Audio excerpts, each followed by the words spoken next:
Hello, this is Anita, and I'm talking about the hidden curriculum as based on Elsa Orbach's journal article, and I'll be talking about the hidden curriculum and what's in my textbook.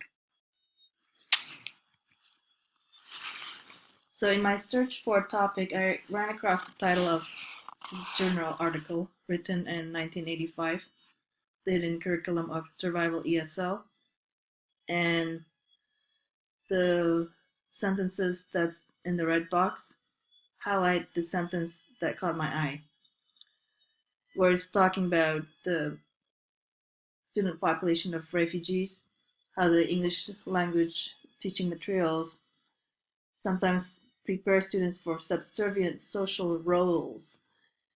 And really, that caught my attention, the adjective subservient. I find it a little bit alarming that refugees who fled one oppressing situation are being socialized into similar pattern as a result of the ESL material. So I found it really interesting to see that. So, who is the author? Elsa Arbach is now a professor at University of Massachusetts Boston. Her special interests are literacy, adult ESL, and also applied linguistics. She's active in community ESL programs and with using participatory approaches with minority groups. An interesting point that I found out was that after she got her doctorate, she worked at a factory alongside immigrants at an assembly line for electronic parts. So I found that really interesting that she would actually be rubbing shoulders with immigrants. So her article has the language aspect of register. The various ways of talking depends on the social context and the people involved. So social class status and equity is the aspect of power that's being looked at here in terms of how it's represented in the materials being used. So in her article, Arbach emphasized the need for material that's communicative and real and uses authentic situations. The purpose of her article is to encourage discussion on this topic and to raise awareness on the materials that's being used. So, in her analysis of the phrasebook and training materials for refugees, she saw inconsistency in the materials. Some materials have students learning language that puts the language learner in a subordinate role, and some other materials that empower the students. So, she is really interested in raising this issue of this hidden curriculum where unintended cultural norms are being passed on. So, what stakes are involved here? The stakes involved are empowerment, opportunities, progress, and advancement. To rectify this issue, Auerbach favors the participatory approach in language teaching. So, in approaching these topics, in this topic, I looked at what I wanted to know. Initially, I wanted to find if the participatory approach is a viable solution for this. And as I did the research, what I wanted to know and to talk about turned out to be different than originally planned. Basically, there are three things that I want to know here. What does hidden curriculum mean? What did Auerbach see in the survival phrase books that caused her to use the phrase subservient social roles? And then third, what hidden curriculum is there in the textbooks at my school's intensive English and EAL program? So hidden curriculum, it's the unwritten, unofficial, and often unintended lessons, values, and perspectives that students learn. Auerbach said the functional language in the phrase books that the students were learning were not authentic. It was language that put the student in less dominant roles, unable to express their preferences or real needs. So she saw this as a hidden curriculum that set a norm where the students are made to be lower than the teacher or lower than a native speaker. One of the one of the materials that she looked at was this one called Opening Lines, a competency-based curriculum in English as a second language. This was printed in 1983, a couple of years before Auerbach's article. This was funded by the Department of State, the Bureau for Refugee Programs. The intended audience were teachers who work with the Indo-Chinese refugees from Laos and Cambodia, and for those who are living in Thailand. The ESL program is part of training that included cultural orientation and also pre-employment.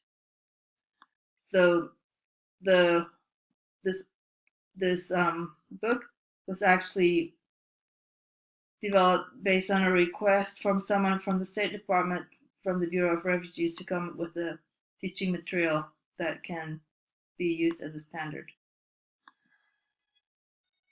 So this book, Opening Lines, was developed by a consortium of 3 groups, including Experiment in International Living, which is affiliated with World Learning and SIT. And then the other 2 organizations are Save the Children Federation, and the third was World Education. The authors were Fred Ligon and Patrick Moran. Patrick Moran is the editor, and you may recognize his name. He wrote the intercultural book that we use in the math program. As a side note on the connection with SIT, it's interesting. The author Fred Ligon actually knew Elizabeth Tannenbaum.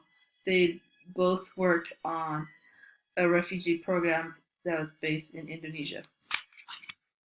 So this is one of the cartoons that's used in the book in the section on job hunting. Auerbach noted some of the books listed jobs that were low-skilled and service-oriented ones.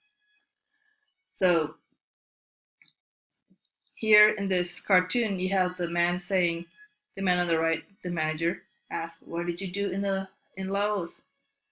And then the man on the left, the Laotian, "I taught college for 15 years. I was deputy minister of education for 10 years." And then the manager interrupts him and says, "I see. Can you cook Chinese food?" So this was an example of humor, but it was sadly an example of the reality. On the positive side, Auerbach saw this reality as giving an immigrant a clue of what's going to happen, that they may be underemployed. But on the other side, she disagreed with the book's suggested discussion question for this. The discussion question was, why do refugees need to start at a low position? The expected answer would be, refugees don't have skills, don't have the network or credentials. But Auerbach was saying that this reinforced the message that they are inadequate, when she says, in reality, another factor was involved, and that the economy depends on low-paying labor provided by the new immigrants. She saw in other texts language that communicate that success at work means submission. For example, students learn what the imperatives mean, but they do not do speaking production activities.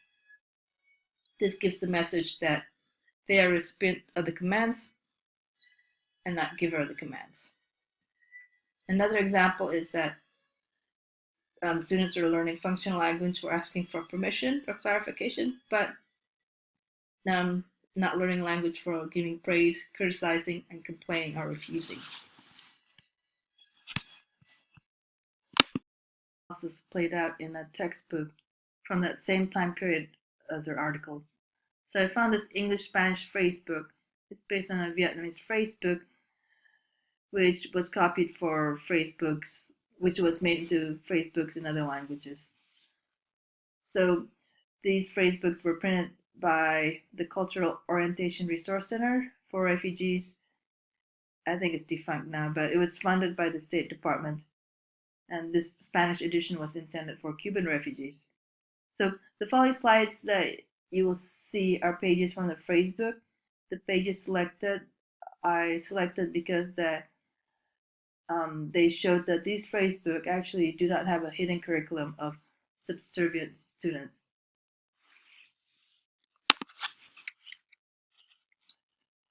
So one of the situations a person new to a country is eating food different than what they're used to. So most likely the host will ask, how do you like it? And here the Facebook is saying your options are answer with it's very good, or I like this one. This is a new taste for me. I will have to learn to like it. Or another one is I really don't know yet, or I'm sorry, I don't think I like it. So the phrasebook gives the student several ways of giving an indirect negative answer. All are polite and honest phrases.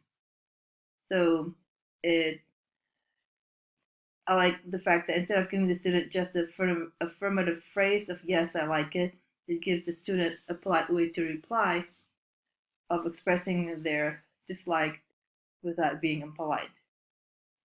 So I believe that this type of language gives the speaker an assertive voice instead of the standard compliant answer. So another example from the phrasebook is describing a new friend being asked, what is he like? And then the standard answer of, he is very nice. So I find interesting here the answer that the student is given, the answer of, I can't tell, he's very quiet. I think this is good because it gives the speaker the chance to opt out of giving an answer if he does not know. So he has this option, instead of feeling cornered to give an answer, he has a phrase to express that he doesn't know. This type of language, even though it seems small, I think is empowering. Another example from this phrasebook is these pictures that show a female and male job hunting. So it shows not just one gender, but it shows that both male and female are both involved in making a living. This communicates a message of equality in the job market. So now here we have a list of jobs that a person might consider looking at. So the jobs range from economist at the top to janitor to pharmacist to supervisor. He covers a range of jobs that require little skills to ones that require years of college education. So when this type of word lists are available, I think it opens up the possibilities to the student, to what they can be. That there are jobs that he can aspire to, not just the low skilled jobs. Now here, these are some of my favorite phrasers. Here the refugee parent is learning English and he's giving language for asking for help for academic support for his or her child. Phrases like, can the school help him learn more English? My children need to learn English. Can you recommend a textbook?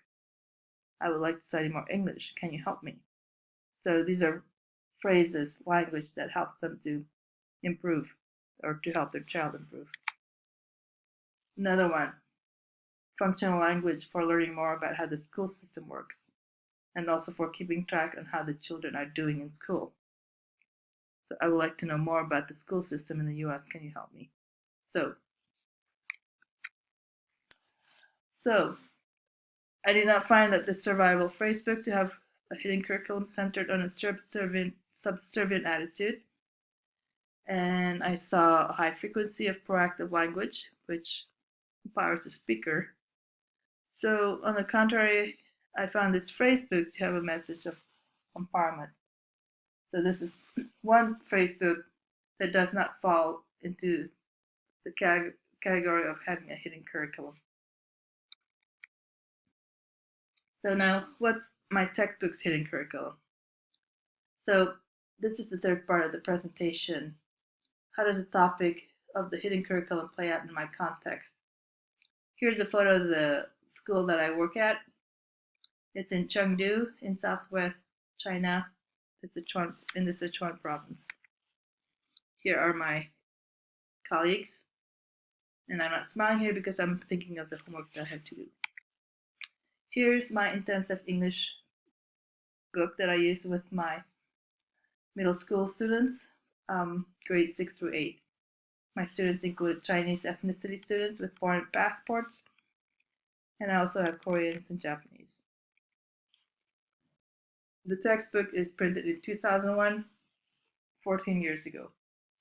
The reason I heard that we're still using this book is that it was easier to get because it came from China, and we have about 10 to 12 copies of the book. So I think the department feel obligated to use the material because it's already been bought. So this textbook is made in China for China.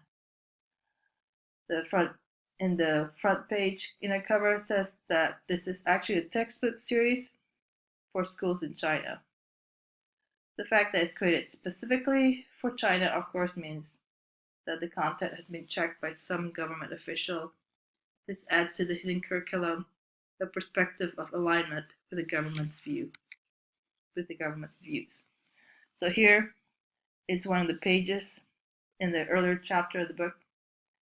We have a unit on family and relationships, and here we have Pamela and Diego. The name shows that there's a culture diversity here. And here we have the question, how did a girl from Texas, Pamela, meet someone from Argentina, which is Diego? So that's an example of the cultural diversity in the book. And here we have a conversation for listening and reading. The student gets to hear two people talking. One is the lady, the other person is the man. The lady's white, Caucasian, and by her dress, professional looking. Guess who the lady's speaking with? She's talking with someone who looks very different from her. For me, this type of picture and dialogue communicates that the hidden curriculum of acceptance, of tolerance of others who look different than oneself. So, considering that it's coming from China, that just adds another element of interest to this topic of hidden curriculum. So, it seems that my Supergirl textbook's hidden curriculum is a positive one. It's a message about diversity and equality. It's a message about tolerance.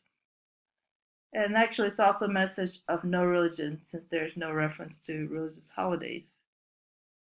So it's kind of interesting, like I mentioned earlier about the fact that this comes from a pre-approved government textbook. So, but one advantage of this type of equality and tolerance for diversity is it adds really a lot of interest and culture to the material.